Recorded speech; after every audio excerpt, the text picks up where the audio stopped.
Prepare-se para mais uma história do Relatos do Coveiro.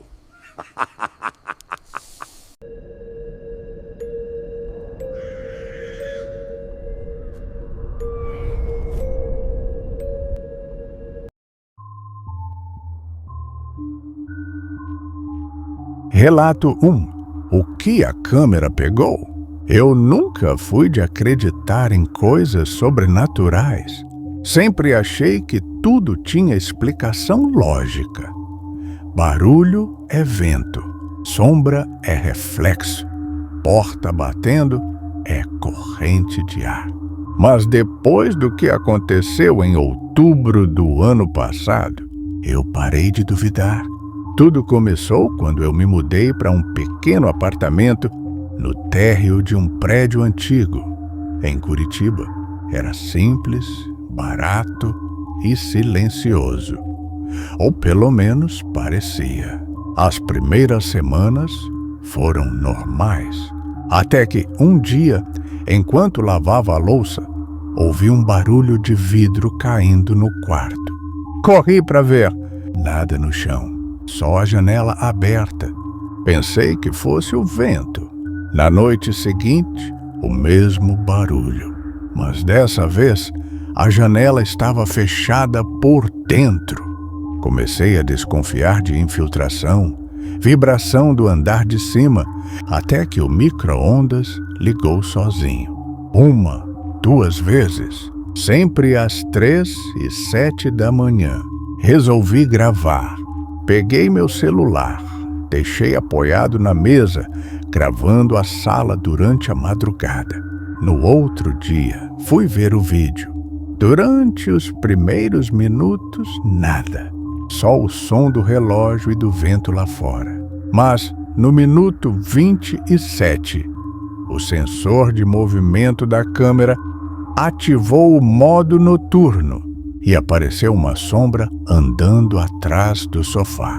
O detalhe é que o sofá fica encostado na parede. Não tem espaço atrás dele.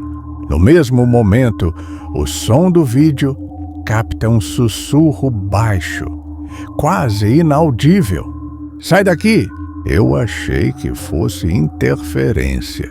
Mas quando pausei o vídeo, percebi uma coisa. O relógio digital da estante mostrava 3h07, exatamente o mesmo horário em que o micro-ondas ligava sozinho. A partir daquela noite, comecei a acordar com o cheiro de ferro queimado, tipo o de fio em curto, mas quando acendia a luz, nada. No dia 31 de outubro, decidi dormir fora. Deixei a câmera gravando, mais por curiosidade do que por medo.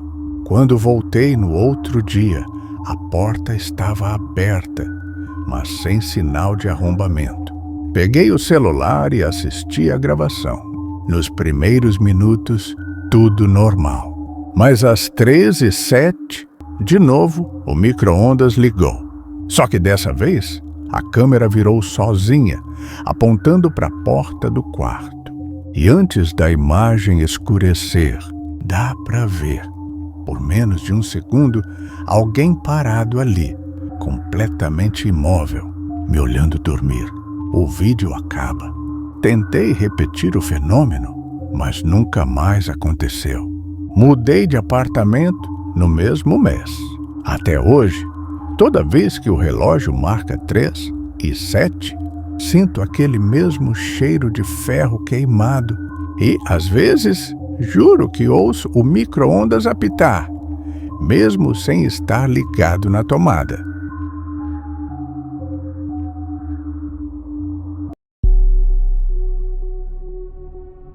Meu nome é Clara Mendes e durante anos trabalhei como preparadora de corpos, aqui em Curitiba. Nunca gostei de falar muito sobre isso, mas o que aconteceu naquela madrugada mudou tudo para mim.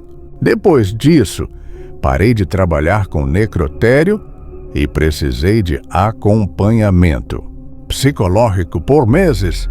Era perto das 2h manhã, quando recebi a ligação sobre um acidente na BR-116. Uma mulher havia falecido em circunstâncias trágicas.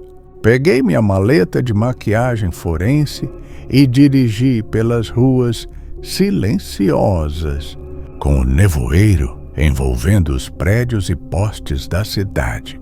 O frio parecia atravessar meus ossos. Quando cheguei ao necrotério, o corpo ainda não havia chegado. No saguão, uma mulher estava sentada, esperando. Ela me olhou quando entrei e eu senti um arrepio percorrer minha coluna.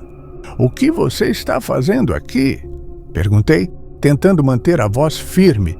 Ela apenas respondeu de forma serena: "Estou esperando." "Esperando o quê?" Insisti e ela nada disse, apenas me olhou. Passei horas naquele lugar. Uma hora se passou, depois outra. Eu estava em meu escritório, tentando revisar meus procedimentos. Quando finalmente recebi a mensagem, o corpo havia chegado. Meu estômago se contraiu. Voltei ao necrotério. Cada passo pesado, a respiração curta. Quando vi o corpo, meu coração quase parou. Era a mulher que havia estado sentada, esperando. Ela estava imóvel, fria, envolta em lençóis brancos. Um silêncio absoluto tomou conta do lugar. Senti como se o tempo tivesse parado. Minha mente girava, tentando racionalizar, mas não havia explicação. Depois daquela noite, nunca mais consegui trabalhar normalmente. Tive pesadelos, insônia e precisei de terapia para lidar com o que vi. Até hoje, se fecho os olhos, consigo ouvir o silêncio do necrotério e o olhar da mulher me seguindo. Foi a última vez que entrei naquele lugar. Nunca mais quis estar tão perto da morte de forma tão direta. Aprendi, da maneira mais difícil, que alguns momentos marcam a vida para sempre e certas imagens nunca nos deixam.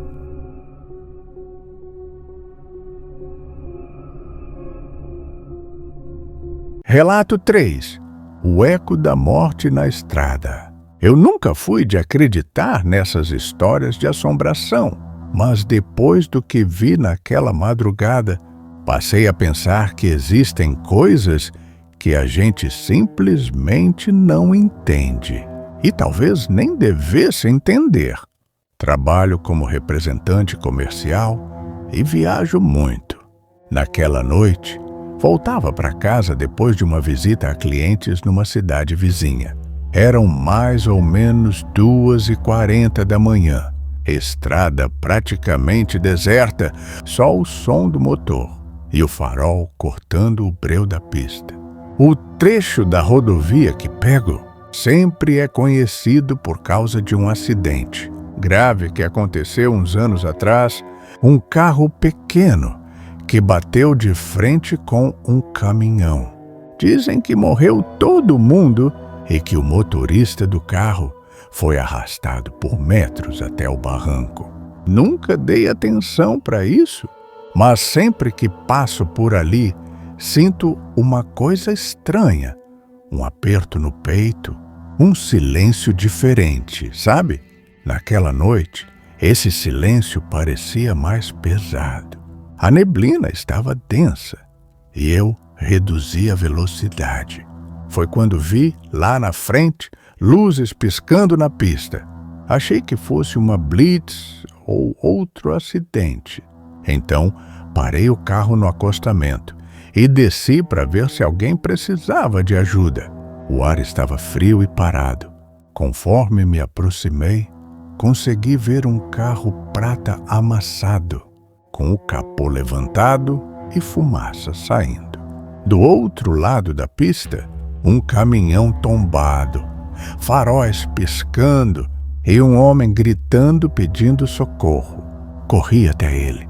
O cara estava em pânico, com as mãos sujas de sangue, tentando puxar alguém de dentro do carro. Vi claramente o corpo de um homem preso nas ferragens, o rosto ensanguentado, e ouvi o som do metal estalando. Gritei que ia ligar para o resgate, mas ele não me ouviu. Parecia preso num desespero só dele. Peguei o celular, mas não tinha sinal. Olhei para a estrada. Nenhum carro passando, só aquela cena congelada no tempo. De repente, ouvi um barulho forte, como se o caminhão engatasse marcha sozinho. A buzina soou e as luzes se acenderam com força.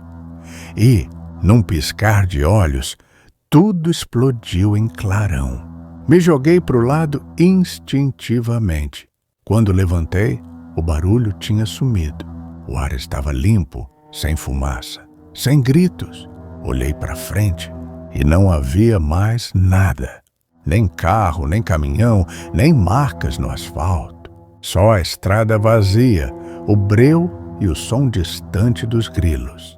Pensei que tivesse alucinado, que talvez fosse o cansaço, mas quando voltei pro carro, percebi que o meu relógio tinha parado exatamente às 2h43. Segui viagem com o coração disparado, tentando entender o que aconteceu. Uns dias depois, contei o caso para um frentista num posto da região. Ele me olhou sério e disse: "Você deve ter passado na curva do quilômetro 82. É ali que aquele rapaz morreu. Dizem que, de tempos em tempos, o acidente se repete igualzinho, no mesmo horário." Fiquei sem reação.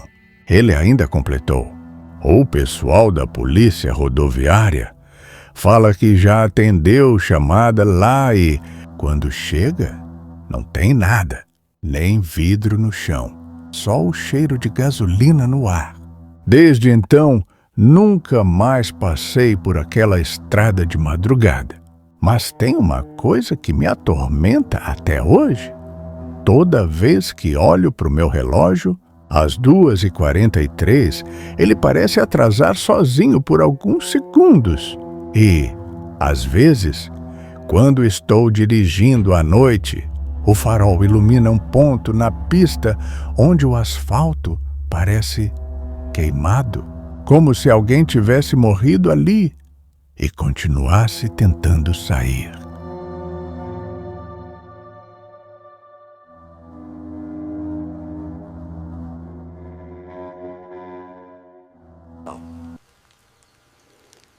Não se esqueça de se inscrever no canal.